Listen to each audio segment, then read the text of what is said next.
Global Britain.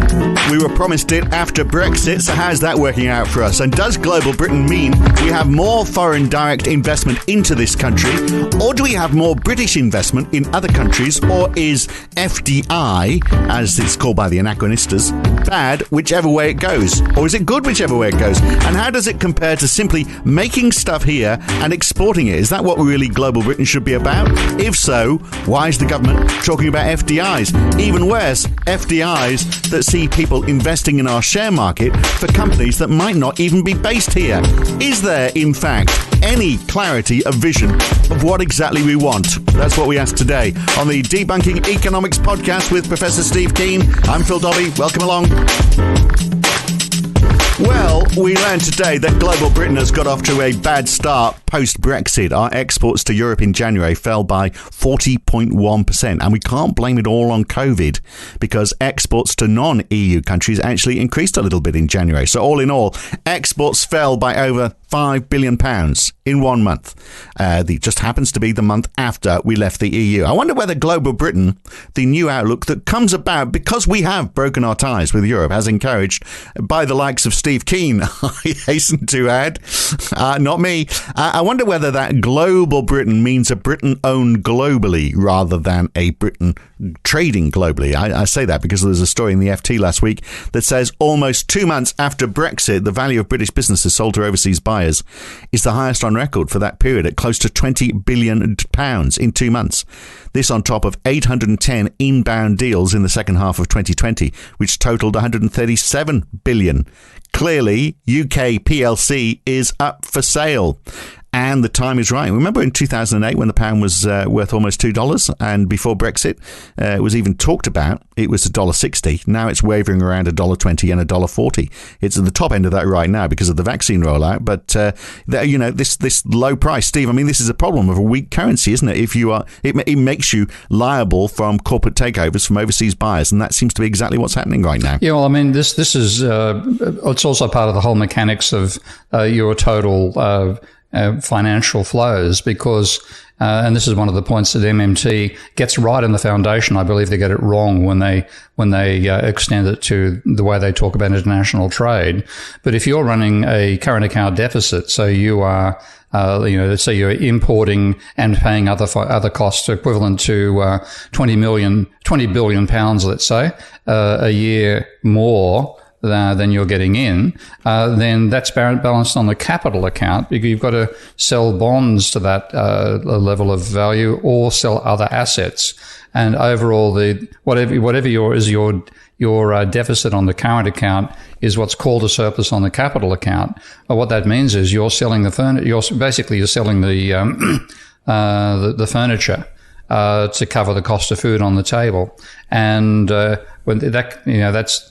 The larger your current account deficit is, the bigger that factor is going to be. But do you have to be selling it, or could you be getting partnerships in, I guess? Because, I mean, the reason often given as a benefit for foreign direct investment is you've got more money coming into the economy. That creates increased employment, an increase in exports, stronger GDP. Everyone's very happy. But, I mean, that is nonsense, isn't it? Maybe that's okay. It's a fairy tale. Maybe in developing economies, perhaps that's the case. But it's a nonsense when you're looking at companies buying up UK companies. Well, it's the usual mistake of thinking everything in terms of physical capital when we're talking about with this international stuff as monetary capital. So there's certainly a link between the physical and the monetary world. But if you take the simplest case of a country running a balance of trade deficit, so it's importing more than it's exporting, then the conventional theory in the world of floating exchange rates was, that'll be taken care by the exchange rate. The exchange rate will fall. Your imports will be more expensive. Your exports will earn more in domestic, the same amount international, but that'll be worth more domestically, and it'll all be carried by the exchange rate, the price mechanism, which of course is total fracking bullshit. Did I say fucking there? You do usually. I did. You saw it twice in one go. Don't worry. You probably just does lost it cancel out? No, maybe they do count. If you could put in minus before the second one. I did just the, I don't know. One of these days you are going to lose our PG rating or even G rating that we've got. I am. I think I've lost it. But in other words, it's nonsense. I mean, the whole The whole idea was when we went to floating exchange rates with the breakdown of Bretton Woods back in 71, 73, that was, there's a lot of things to be said in favour of floating exchange rates when you don't have an international currency like the Bancor. But when you have them, one of the arguments was, well, the price mechanism will solve everything. So Keynes hoped to eliminate or at least minimise balance of trade and balance of payments deficits and surpluses by setting a rule with the Bancor that a country running more than a 2% of GDP surplus was forced to spend more to bring its surplus down. And the idea was to keep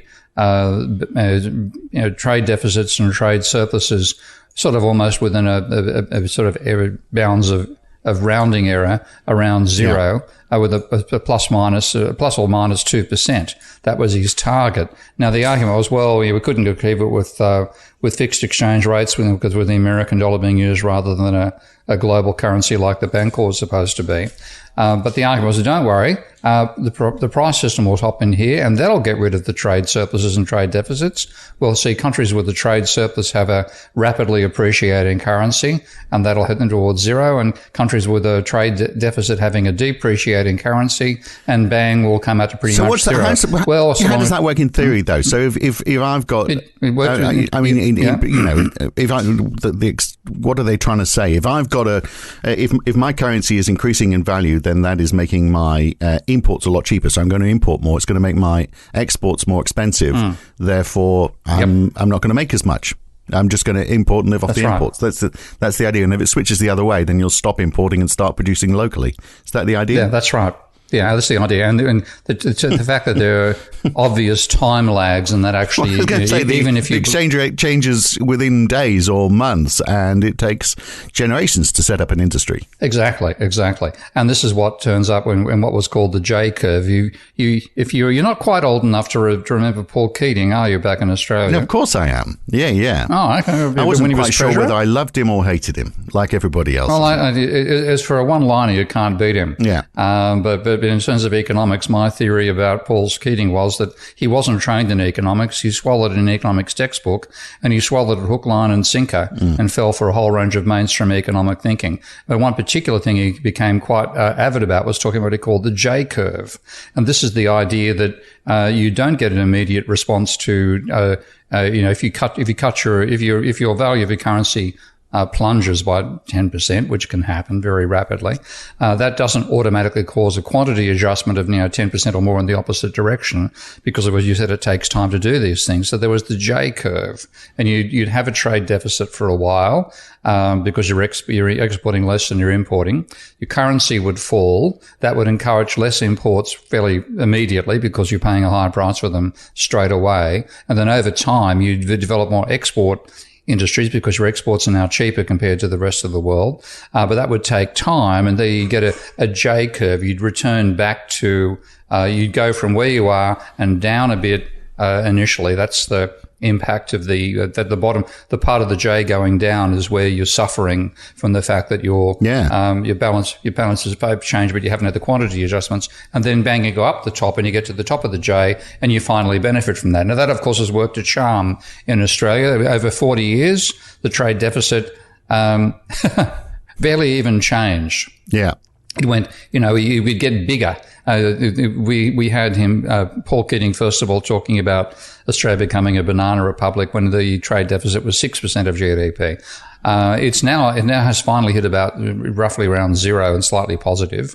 But not at all with this alacrity that was assumed by the theory. And of course, you look at countries like Japan, which has been running trade surpluses pretty much indefinitely since the late 1970s, and only had a couple of disturbances in its surpluses due to the oil crisis in 73 and 79.